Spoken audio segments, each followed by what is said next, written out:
오늘은 문둥병의 치유에 대해서 얘기하겠습니다.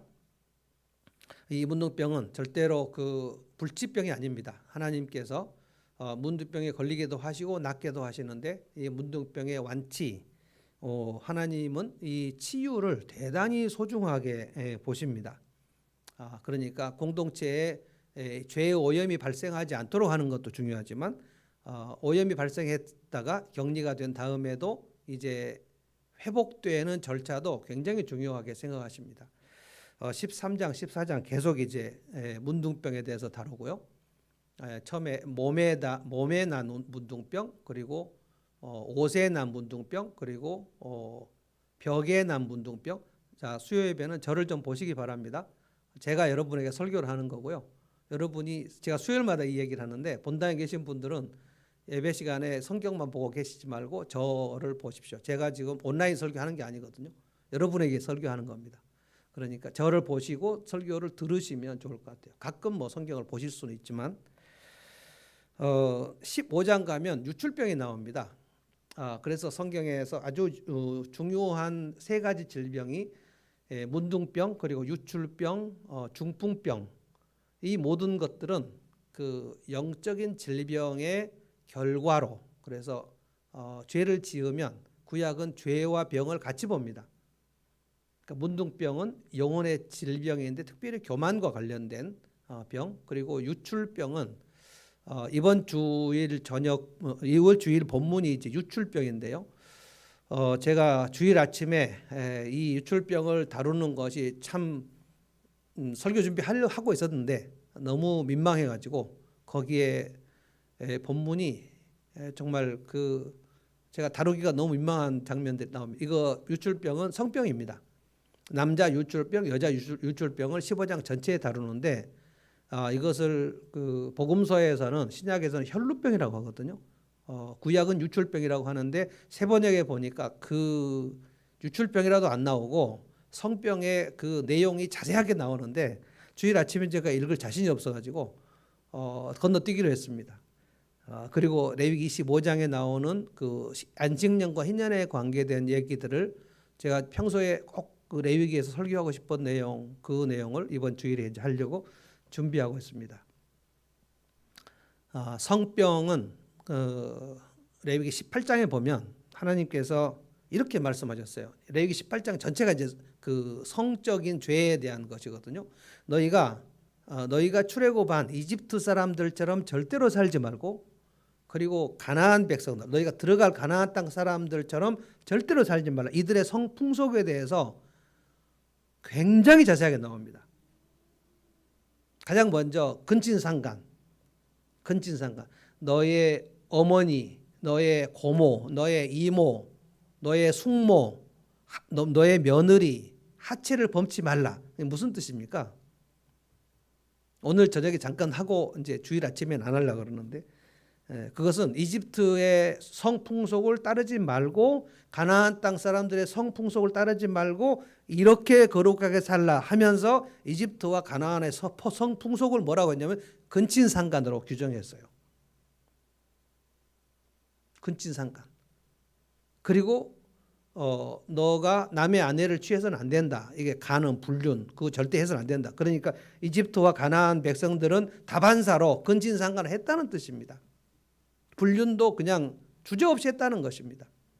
그리고 또 하나가 뭐냐면 너는 여자와 관계하듯이 남자와 관계하지 말라. 이게 동성연애입니다. 동성연애를 이집트 사람들과 가나안 사람들, 그러니까 이스라엘 백성은 이집트에서 나와서 가나안으로 가는데 이 사람들은 동성연애를 해서는 안 된다. 그러니까 무슨 뜻이냐면 이집트와 가나안 땅 백성들은 동성연애가 다반사였다는 거예요. 남자와 남자끼리, 여자와 여자끼리. 그러니까 근친상간, 그다음에 간음, 그리고 동성연애. 그리고 맨 마지막에 나오는 게 너는 짐승 앞에서 그 성관계를 하지 말라. 그 짐승과 하는 성관계까지도 하나님께서 하지 말라. 그러니까 이집트와 가나안 백성들은 짐승들, 소나 염소나 뭐 이런 그 짐승들과 성관계를 다반사로 했다는 뜻입니다. 그러니까 엄청나게 성적으로 물러난 겁니다. 이집트 사람들이 이스라엘 백성들의 주인인데 그들이 400년 동안 종 노릇을 하면서 자기 주인들이 하는 짓을 다 본 거예요. 근데 하나님은 가나안 백성들도 그렇게 하고 있으니 너희는 이집트 사람들처럼 하지 말고, 레위기 18장 읽어보시면, 근데 제가 주일 아침에 이것을 못하겠더라고요. 근데 이 유출병은 그렇게 난잡하게 성관계를 맺음으로써 발생한 성병입니다. 그래서 그 성기에서 막 피가 나오고 고름이 나오는데 끊이지 않는, 그래서 혈루라는 것은 피가 계속 성기에서 나오고 고름이 나오는 그런 병입니다. 이 유출병에 걸리면 문둥병과 똑같이 격리 상태에 들어가서 이스라엘 백성들의 모인 곳에 나오면 안 됩니다. 그런데 우리 복음서, 마가복음서, 누가복음서에 보면 그 12해 동안 혈루병 걸린 여인이 내가 예수님 뒤로 가서 옷가에 만지기만 해도 내가 이 혈루병에 나을 것이다 라고 생각하고 뒤로 와서 만졌는데, 사람들이 있는 곳에 오면 안 되는데 그 불법적으로 나온 것이거든. 그리고 예수님 뒤로 와갖고 옷에 손을 만졌는데 그 혈루의 근원이 멈췄다. 그러니까 피 흐르는 12년 동안 흐르던 피가 멈췄다. 누가 나를 만졌느냐 예수님 물어보시죠. 이런 내용들이 문둥병, 혈루병, 그리고 중풍병. 중풍병은 최소한 반신불수가 되는 병인데, 이것을 영적으로 해석해 보면 영혼의 교만병, 그리고 영혼의 방종. 영혼이 하나님 앞에서 아주 교만해지면 방종하지 않습니까? 지 맘대로 그냥 하나님 앞에서 살아버리는 거죠. 하나님을 두려워하지 않고 지 맘대로 살아버리는. 이게 혈루병, 유출병. 그리고 그 영혼이 반신불수돼 가지고 하나님 앞에 순종하는 것이 완전히 그 중풍이 걸려버리는 거죠. 그 병들을 하나님께서 말씀을 쭉 하십니다. 그러니까 네 영혼을 살피라는 것이죠. 그런데 특별히 이제 지난 주일도 말씀드렸지만 이 문둥병은 그 영혼이 교만해졌을 때, 미리암도 그랬고 우시아도 그랬고 나만도 그랬고, 제가 이 말씀을 쭉 드렸죠. 근데 오늘 말씀은 문둥병이 고침을 받을 때 완치도 얘기한 겁니다. 그러니까 이 문둥병은 절대 불치병이 아니에요. 나을 수 있다는 거예요. 문둥병에 걸리면 이마에서부터 몸에서 하얀 곰팡이가 피기 시작합니다. 그거를 눈으로 봐요. 그러면 이것은 모세 누나든지 우시아 왕이든지 누구든지 바로 잡아서 격리를 시켜버립니다. 그런데 격리가 된 다음에도 한 주간 또 제사장이 살핍니다. 제사장이 꼭 이것을 살핀다는 것은 뭐냐면은 이것이 반드시 몸의 질병만이라는 뜻이 아니라는 거예요. 그 영혼이 하나님 앞에서 지금 오염됐는가 깨끗해졌는가. 그런데 우리가 나아만을 생각해보고 우시아를 생각해봤잖아요. 우시아는 죽을 때까지 문둥병이 낫지 않았다. 죽을 때까지 별궁에서 격리돼 살았다는 거예요. 그러면 이 우시아는 하나님 앞에서 그 교만한 마음을 절대로 꺾지 않았다. 죽을 때까지 꺾지 않았다는 거예요. 나아만은 그 교만을 꺾었다는 뜻입니다. 그러니까 지금 격리된 상태에 있는 문둥병 환자들은 격리 상태에서 자기가 얼마나 하나님 앞에 교만했는가 하는 것을 깨닫는 거예요. 깨닫고 하나님 앞에 회개하고 그렇게 하고 있으면 한 주간 후에 제사장이 딱 가서 봤을 때, 자 보십시오. 1절을 제가 읽어보겠습니다. 여호와께서 모세에게 말씀해 이르시되, 이제 정결하게 되는 규례를 얘기합니다. 나병 환자가 정결하게 되는 날에 규례는 이러하니, 정결하게 된다. 그건 지금 치유가 된다는 거예요. 곧 그 사람을 제사장에게로 데려갈 것이요. 제사장은 진영에서 나가 진찰할지니 그 환자에게 있던 나병 환부가 나았으면, 자, 나았다는 것은 뭡니까? 우리가 계속 살펴보는 게 문둥병은 그 퍼지는 증상, 온 몸에 퍼지는 증상, 그리고 다른 사람에게 옮겨붙는 증상, 부패성, 전염성의 특징이기 때문에 하나님께서 그 이스라엘 백성 안에 문둥병이 있으면 격리시키라는 겁니다. 옮으니까, 퍼지니까, 그러니까 퍼졌는가, 옮았는가, 지금 이거를 보는 겁니다. 그런데 이 문둥병 환자를 제사장에게 딱 진단할 때 나았다는 것은 퍼지지 않고 아물었다는 거예요. 이 사람이 그 격리된 상태에서 이스라엘 진영 바깥에서 사회 활동도 못하고 그냥 앉아서 뭘 한다는 뜻입니까? 하나님 앞에서 자기 교만을 회개했다는 거예요. 이게 엄청나게 중요합니다. 교만을 회개할 것인가 회개하지 않을 것인가는 전적으로 그 사람의 마음 중심에 달려 있어요. 자기 교만을 회개하면 그 문둥병의 환부가 낳게 되고 아물게 된다는 거예요. 나만의 그 살결이 온몸에 썩어 들어갔는데 요단강에 7번 들어가서, 이것은 회개와 겸손과 순종을 지금 얘기하는 거거든요. 어린아이 살결같이 부드러워졌다는 거예요. 하나님은 그걸 보시고 아십니다. 그가 얼마나 지금 돌같이 딱딱한지. 점점 경화, 우리 동맥 경화 상태 있잖아요. 동맥 경화. 그거는 동맥이 딱딱하게 굳어간다는 뜻입니다. 영혼이 경화가 되면 돌같이 딱딱하게, 영혼이 딱딱하게 되는 거예요. 그런데 하나님 앞에 겸손해지면 그 영혼이 점점 어린아이 살결같이 부드러워지는 거예요. 나만을 생각해 보시면 돼요. 그것이 이제 완치입니다. 완치. 점점. 그래서 한 주간 격리하고 또 제사까지 살피고 점점 퍼졌으면 그는 점점 교만해지는 거거든요. 근데 점점 이 환부가 안 물었으면 그가 겸손해졌다는 거예요. 그런데 한 주 더 봅니다. 2주간 격리하고 한 주마다 한 번씩 보는 거예요. 나았다는 거예요. 나을 수 있었다는 거예요. 왜요? 겸손해졌으니까. 겸손해진 사람은 낫습니다. 그러면 4절을 보십시오. 제사장은 그 정결함을 받을 자를 위하여 명령하여 살아있는 정결한 새 2마리, 백향목, 홍색실, 우슬초를 가져오게 하고.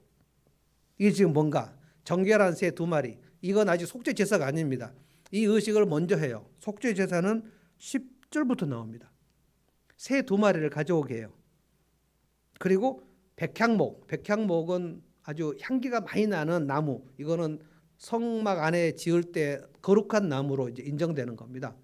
기름은 올리브 기름을 쓰게 되어 있고, 나무는 백향목, 그 향기가 많이 나는 나무에다가 홍색 실, 빨간 실을 두르고, 그다음에 우슬초. 우슬초는 다윗도 그 얘기를 했습니다. 하나님, 우슬초로 나를 정결케 하십시오. 그러니까 그 풀인데 그 풀이 정결하게 하는 그런 효능을 갖고 있다. 그래서 백향목에다가 빨간 실을 두르고 우슬초로 거기에 묶어가지고 새 1마리를 죽여서 그 피를 찍어서 이 나병 환자에게다가 바른다. 7 뿌린다는 거예요. 6절을 제가 읽어보겠습니다. 다른 새는 산채로 가져다가 백향목과 홍색 실과 우슬초와 함께 가져다가 흐르는 물 위에서 잡은 새의 피를 찍어 나병에서 정결함을 받을 자에게 7번 뿌려 정하다 하고 그 살아있는 새를 들에 놓을지며. 그러니까 새 2마리를 가져오는데 1마리는 죽여요. 그래서 그 피를 그 우슬초로 찍어서, 백향목 찍어서 이 나병 환자가 나았다는 뜻으로 7번을 뿌린다는 것입니다. 대속에 피가 뿌려지는 거예요. 피 뿌림이 있는 거죠. 그리고 나서 이 다른 한 새는 어떻게 한다고? 들판에 가서 놓아주는 거예요. 그러니까 이제 억압에서 해방되었다. 이거를 모든 사람들 앞에서 지금 공포합니다. 이렇게 이제 완치 판정을 딱 받으면 그 사람이 격리 상태에서 다시 이스라엘 장막 안으로 들어오게 돼 있어요. 죄인이 다시 거룩한 공동체. 장막 안으로 들어온다는 것은 하나님의 품 안으로 다시 들어온다는 겁니다. 그러니까 내쫓았다는 것은 이를 영원히 멸망시키라는 게 아니고 거기서 회개하라는 거예요. 에덴 동산에서 하나님이 아담과 하와를 내쫓았다. 거기서 회개하라는 거예요. 가나안 땅에서 이스라엘 백성들을 내쫓았다. 바벨론 땅에 70년 가서 회개하라는 거예요. 이것이 징계입니다. 징계. 징계는 벌이라고 하기는 어렵습니다. 영벌이 아니에요. 하나님의 백성들은 그가 죄를 지으면 하나님께서 반드시 징계를 하십니다. 지은 죄를 따라서 다 벌하시는 것은 아닙니다. 우리가 자식을 키워도 잘못할 때마다 계속 맷때리는 건 아니잖아요. 어쩔 때는 봐주기도 하고 그냥 넘어가기도 하고 타이르기도 하고, 근데 정 안 될 때는 회초리로 때리죠. 그런 것처럼 그러니까 그 진영 바깥으로 내쳤다가 그가 회개하면 다시 진영으로 들어와요. 그런데 진영으로 들어올 때도 단번에 들어오지 않습니다. 잘 읽어보십시오. 2번에 걸쳐서 들어옵니다. 자, 8절을 제가 읽어보겠습니다. 정결함을 받는 자는 그의 옷을 빨고 그 모든 털을 밀고 물로 몸을 씻고, 그냥 막 들어오는 게 아니에요. 옷도 빨고 몸 씻고 털 밀고, 그래서 모든 것을 깨끗이 한 다음에 들어오는데 그래야 하면 정하리니 그 후에 진영에 들어올 것이나 각기 자기 장막 밖에 이레를 머물 것이요. 일주일간 그 자기 장막 바깥에서 대기 상태. 그러니까 이 사람은 임시 대기하는 겁니다. 들어올 때도 바로 들어오는 게 아닙니다. 그리고 9절에 일곱째 날에 그의 모든 털을 밀고 머리털과 수염 눈썹을 다 밀고 기옷을 빨고 몸을 물에 씻고 그리하면 정하리라. 그리고 나서 이제 10절부터 여덟째 날에 이제 드디어 속죄 제사를 드립니다. 그러니까 한번 이스라엘 진영 바깥으로 격리되었다가 들어오는 절차도 간단하진 않아요. 그런데 길이 열렸다는 거예요. 격리 상태로 딱 들어갈 때 그 죄인이 뭐라고 외치라 그랬죠? 부정하다, 부정하다. 입술을 가리고 나는 부정하다, 부정하다. 옷을 찢고 이것은 내가 하나님께 가는 길이 막혔다. 그런데 하나님께 가는 길은 하나님이 막으십니까? 우리가 막습니까? 우리가 하나님께 가는 길을 차단시키는 거예요. 하나님을 밀어내는 겁니다. 그러면 하나님을 밀어내면 하나님으로부터 격리가 되는 겁니다. 하나님께서 우리를 먼저 밀어내시는 법이 없어요. 그래서 이제 이 죄를 속죄하라는 거예요. 속죄. 자, 10절 보겠습니다. 또 준비할 게 많아요. 흠없는 어린 순양 2마리, 1년 된 흠없는 어린 암양 1마리, 그리고 고운 가루 10분의 3 에바에 기름 섞은 소제물과 기름 한 록을 취할 것이요. 그러니까 속죄제, 속건제, 번제, 소제를 다 드린다는 겁니다.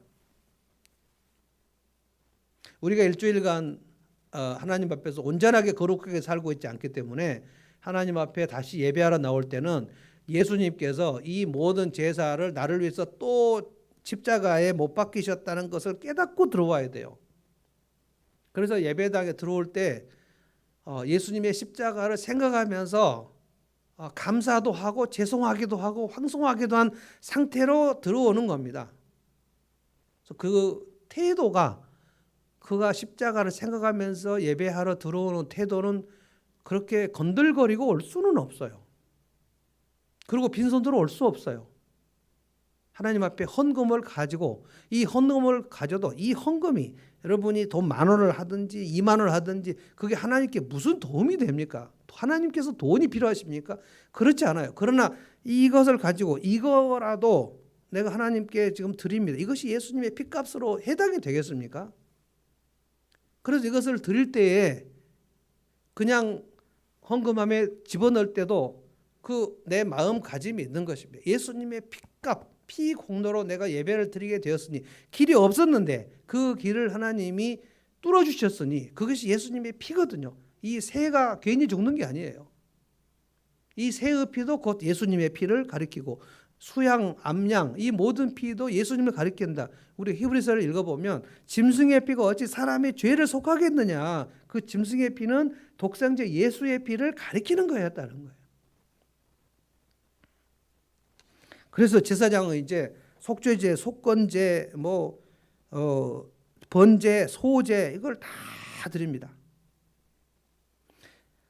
그런데 이제 14절부터 20절까지를 살펴보면 저는 이 말씀을 읽다가 하나님께서 문둥병을 완치시킬 때 그를 정하다고 하시는 선언을 하실 때 이 정도까지 하시는구나.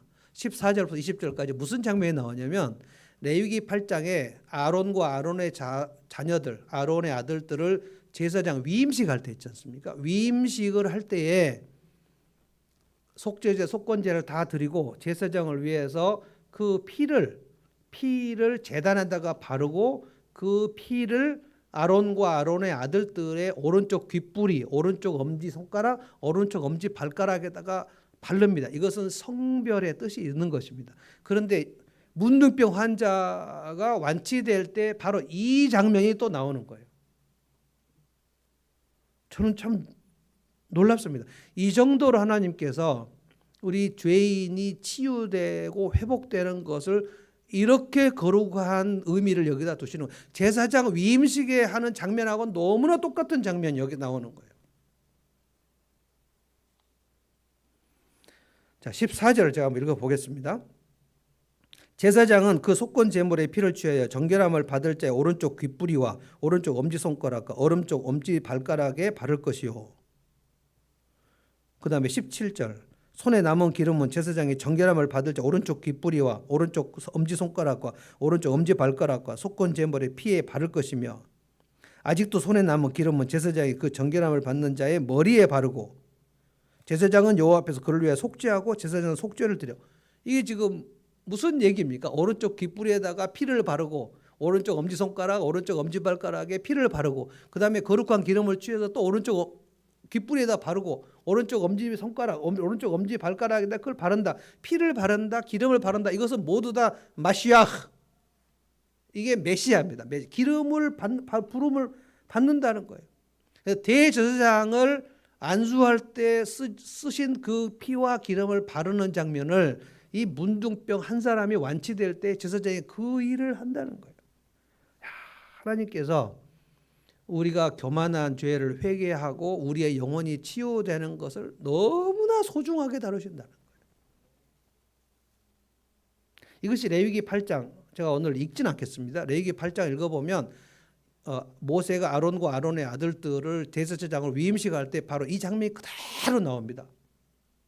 한 사람 한 사람 아론의 오른쪽 귓불에다가 피를 바르고 먼저 그 피를 제단에 바르고 아론의 귓불에 바르고 오른쪽 엄지손가락, 오른쪽 엄지발가락 이것은 그 몸 전체를 예수 그리스도의 피로 덮었다. 그러고 나서 또 거룩한 기름을 가져다가 또 바른다. 기름을 바른다, 기름을 붓는다. 이거 다 똑같은 의미입니다. 하나님께서 그를 성별하신다는 거예요. 이 문둥병 환자, 교만하여 온몸이 썩어 들어가는 환자가 격리되었다가 다시 완치됐다고 할 때 하나님께서 이 사람이 겸손해졌다는 것을 보시고 얼마나 이 사람의 회복 과정을 그 성별하시는가를 생각해 보자는 거예요. 전 그래서 한 사람이 그 내면이 치유되고 그 영혼이 회복이 될 때 하나님께서 얼마나 기뻐하시는가를 이 장면을 통해서 묵상을 했어요. 이건 대단한 것이구나. 한 사람이 교만해지면 그 영혼이 썩어 들어가는 겁니다. 제가 여러 번 지금 얘기하죠. 우시야 왕은 죽을 때까지 그 교만을 회개하지 않았어요. 어떻게 합니까? 그 문둥병이 계속 온몸이 퍼져서 썩어 들어가는데 온 백성들이 우시야 왕이 지금 문둥병이 회복되지 않았구나. 병이 회복되지 않았으면 그 마음이 교만하다는 것을 온 백성 앞에 드러내는 겁니다. 왕이라 할지라도 천하의 방법이 없어요. 문둥병이 회복이 안 되는데 어떤 사람은 난잡하게 살다가 혈루병에 걸려버립니다. 그 혈루병은 피가 계속 여자로 말하면 하혈을 24시간 하는 겁니다. 그러면 온 몸이 피로 젖고 그가 이불에 닿으면 이불이 더럽고 그가 어디 앉으면 방석이 더럽고 그러니까 모든 사람들이 저 사람이 혈루병이구나. 그리고 오랫동안 피가 나오고 거기서 고름이 또 나오기 때문에 그 여자나 그 남자가 혈루병에 걸린 사람이 어디에 딱 가면 냄새가 나죠. 냄새가. 그래서 향기 아니면 악취다. 둘 중에 하나라는 거예요. 교만하면 사람들에게 냄새가 납니다. 교만한 사람은 다 알아요. 저 사람 진짜 교만하구나.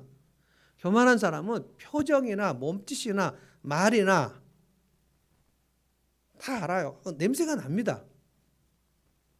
입만 열면 자랑을 하려고 하니까.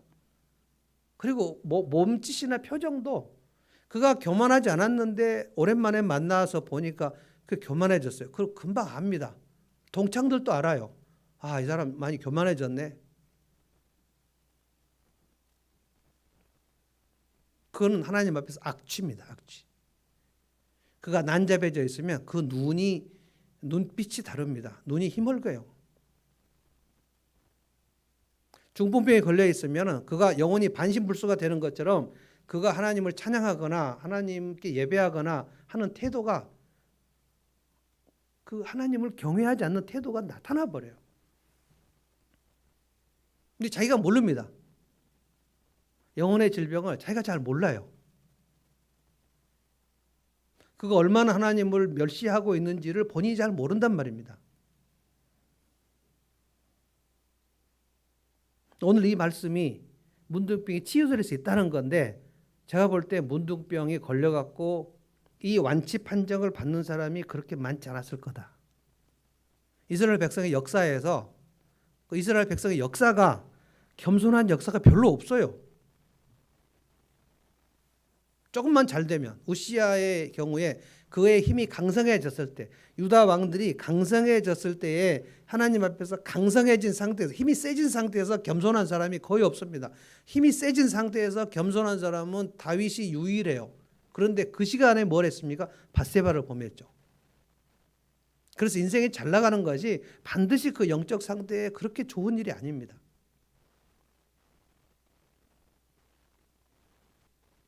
우리도 우리 신앙생활에서 영혼이 병드는 일이 자기도 모르게 있는 거거든요. 아, 내가 지금 교만해졌구나. 내 영혼의 질병을 깨닫는 것은 정말 중요합니다. 왜냐하면 그 영혼이 질병이 든 것도 하나님이 슬퍼하시지만 그 영혼의 질병이 든 것을 깨닫지 않고 그 상태가 계속 퍼지고 있는데, 영혼 전체에 퍼지고 있는데 그 교만한 상태를 유지하는 것, 그것은 하나님께서 보실 때 참으로 고통스러운 일입니다. 어떻게 할 수 있어요? 이 사람이 겸손해져서 완치가 되었을 때 하나님께서 이 사람을 어떻게 소중하게 다루시는가, 대제사장 위임식 할 때 쓰는 그 방식을 그대로 썼다는 거예요. 얼마나 하나님이 한 사람이 회복되고 치유되는 것을 그렇게 소중하게 생각하시는가. 그러니까 물론 우리는 성경에서 한 사람이 죄인이 회개하고 예수 믿는 거, 그거 천국에서 잔치가 벌어진다는 얘기를 하셨습니다만, 그 한 사람이 예수를 믿는 것도 엄청나게 중요한 것이지만, 예수 믿고 그 영혼이 부패되면, 예수 믿었는데 그 영혼이 부패돼 썩으면 뭐 하겠습니까?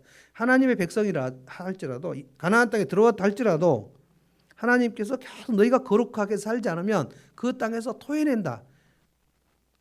가나안 원주민들이 그 땅에서 토해내는 그 일이, 가나안 원주민들이 왜 그 땅에 쫓겨나는가 하면 그 땅에서 내가 보기에 혐오스럽고 가증한 일을 했기 때문이다. 그러니까 너희는 가나안 땅 들어가서 거룩하게 구별되게 살아. 그렇게 구별되게 살지 않으면 너희들도 그 땅이 너희를 토해낼 것이다. 결국 가나안 땅 들어갔다가 700년 만에, 700년입니까? 한 4, 500년 만에 땅이 토해냈지 않습니까? 그래서 영혼의 질병 중에 가장 큰 질병은 교만의 질병이다. 교만하면 탐심이 생기고, 탐심이 생기면 방심을 하고, 방심하면 영혼의 실증이 나오고 짜증이 나오고, 우리 각자가 하나님의 그 은혜의 공급을 차단하는 겁니다. 차단해요. 그러니까 이 사람은 왜 격리가 됐습니까? 문둥병이 되어서 왜 격리가 됐어요? 그 사람이 영혼이 교만해서 하나님의 은혜와 사랑의 공급을 스스로 차단하니까, 그가 하나님의 사랑을 격리시키니까, 그 결과로 하나님께서 공동체로부터 격리시키는 겁니다. 하나님이 먼저 그 사람을 차단할 일이 없어요. 나무가 그 가지를 밀어내는 법이 없어요. 그런데 가지가 나무에 붙어있지 아니하면, 예수님께서 그 말씀하셨잖아요. 너희는, 나는 포도나무고 너희는 가지인데, 나 가지가 나무에 붙어있지 아니하면 이 사람은 열매를 맺지 못한다. 이 가지가 뿌리에서 나오는 수분과 양분을 빨아들이는 삼투압작용을 하지 않았는데, 그러면 무슨 뜻인가 잘 봤더니 가지가 나무에서 떨어졌더라는 거예요. 찢어졌더라는 거예요. 그러면 여기서 수분과 양분이 공급이 안 되고, 그러면 여기가 빽빽 마를, 여기서 무슨 열매가 맺힙니까? 우리가 하나님을 밀어내는 게 아니란 말이에요. 하나님께서 우리를 밀어내는 게 아니란 말이에요. 내가 하나님의 은혜를 차단하는 경우에 하나님께서 우리를 격리하라고 하시는 거죠.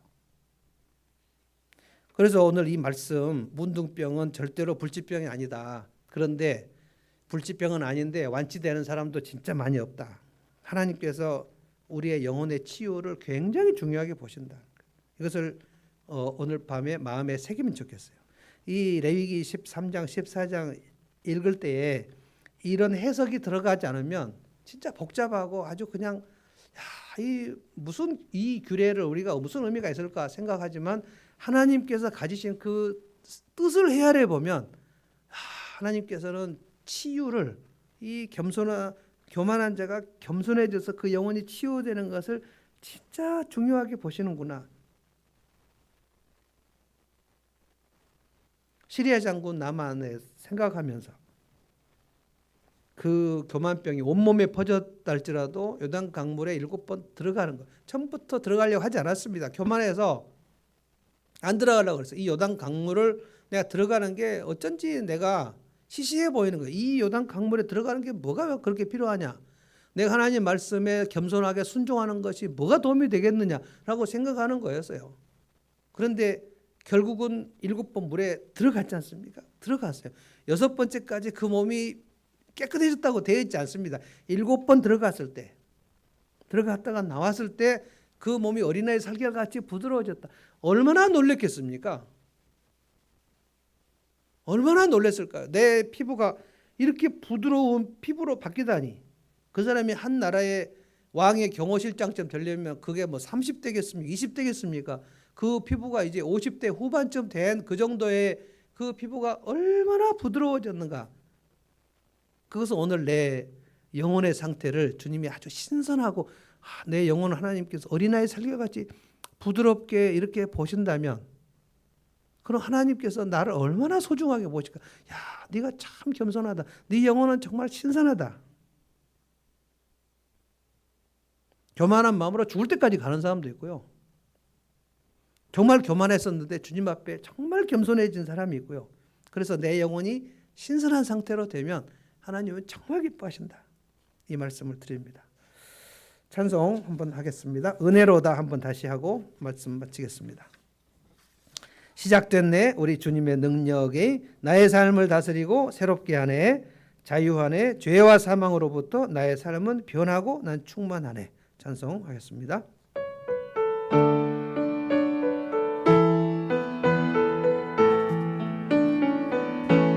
시작됐네. 우리 주님의 능력이 나의 삶을 다스리고 새롭게 하네. 자유하네. 자유하네. 죄와 사망으로부터 나의 삶은 변하고 난 충만하네. 은혜로다. 은혜로다. 주의 은혜 한량없는 주의 은혜. 은혜로다. 주의 은혜 변함없는 신실하신 주의 은혜. 치유가 시작됐네. 시작됐네. 시작됐네. 우리 주님의 능력이 우리 주님의 능력이 나의 삶을 다스리고 새롭게 하네. 자유하네. 자유하네. 죄와 사망으로부터 나의 삶은 변하고 난 충만하네. 하나님의 은혜를 생각하면서 은혜로다. 주의 은혜 한량없는 한량없는 주의 은혜. 은혜로다. 은혜로다. 주의 은혜 변함없는 신실하신 주의 은혜. 은혜로다. 주의 은혜. 은혜로다. 은혜로다. 주의 은혜. 주의 은혜 한량없는 한량없는 주의 은혜. 은혜로다. 은혜로다. 주의 은혜 변함없는 진실하신 주의 은혜. 변함없는 진실하신 변함없는 진실하신 주의 은혜. 변함없는 진실하신 변함없는 진실하신 주의 은혜. 아멘. 아멘. 기도하겠습니다. 하나님 감사합니다. 저희가 하나님을 멀리 떠났었는데 우리의 영혼은 까맣게 죄로 물들었었는데 예수님께서 오셔서 그 까만 죄를 예수 그리스도의 보혈로 덮어주시고 우리가 예수를 믿을 때 너는 죄 없다고 말씀해 주시고 우리의 모든 죄를 깨끗이 해주신 것을 감사드립니다. 하나님, 이것은 은혜가 아니면 있을 수 없는 일이고 우리의 삶에 기적이 아니면 있을 수 없는 하나님의 크신 손길인 줄로 믿습니다. 오늘 이 밤에 문둥병 환자가 진 바깥으로 격리되었다가 나는 부정하다 부정하다 온 사람들 앞에 소리를 치며 옷을 찢고 머리를 풀고 미친 사람처럼 격리되었다가 하나님 앞에 겸손하고 회개하고 순종하겠다고, 내가 하나님 앞에 마음을 높이지 않겠다고, 우슬초로 나를 정결케 해달라고 하나님 앞에 회개하고 순종하고 겸손해졌을 때 그 문둥병이 퍼지지 않고 아물게 되는 것을 제사장이 보고 너는 이제 정하다 선언하게 되는 그 완치의 판정의 장면을 저희가 묵상합니다. 하나님, 새 2마리를 가져와서 1마리를 죽이고 그 피를 찍어서 문둥병 환자에게 7번을 뿌리고 그 남은 새 1마리는 자유롭게 훨훨 날게 함으로써 너는 이제 억압되지 않고 자유롭다고 말씀하시고 암양을 죽게 하시고 수양을 죽게 하시고, 그리고 그 피를 제단에 뿌리고, 그리고 그 피를 완치된 환자의 몸에다가 뿌리고 오른쪽 귓뿌리에다가 바르고 오른쪽 엄지손가락 오른쪽 엄지 발가락에 바르고 또 거룩한 기름을 또 바르고 대제사장을 위임식할 때 썼던 그 귀중한 모습을 이 완치 판정을 받은 사람에게 행하시는 그 모습을 봅니다. 주님, 우리가 겸손히 회개하고 우리의 영혼이 치유되는 것을 주님이 얼마나 귀중하게 보시는지를 오늘 생각합니다. 주님, 저희가 마음을 높이지 않게 하여 주옵소서. 하나님을 신뢰하게 하여 주옵소서. 내가 할 수 있다고 생각하지 않게 하여 주옵소서. 나의 비즈니스나 나의 자녀 양육이나 나의 목회나 나의 목양이나 어떤 것이라도 내 힘으로 할 수 없다는 것을 고백하게 하여 주시옵시고, 죽이기도 하시고 살리기도 하시고 열기도 하시고 닫기도 하시는 전지전능하신 하나님을 의뢰하며 신뢰하며 의지하며 앙망하며 그렇게 살고자 하는 거룩한 겸손한 영혼으로 이 밤에 주님의 평강을 느끼며 주님께서 다시 새롭게 하심을 느끼며 신선한 영혼으로 우리가 집에 가 평강의 밤을 보낼 수 있기를 원합니다. 주님, 내일 아침에는 또 새로운 해가 떠오르겠지만 그 새로운 한 해를 주님이 주신 새 힘으로 살게 하여 주시옵시고 주님이 주신 은혜로 살게 하여 주시옵소서. 교만한 사람 되어 평생 동안 별궁에 살면서 죽을 때까지 나병이 온 몸에 퍼졌던 우시아처럼 살지 않게 하시고 돌같이 딱딱한 그 마음이 어린아이 살결같이 부드러워졌던 나만의 치유처럼 우리를 주님 치유하여 주시고 새롭게 해주시고 그리하여 겸손한 사람으로 평생 살게 하여 주옵소서. 예수님의 이름으로 기도하옵나이다. 아멘.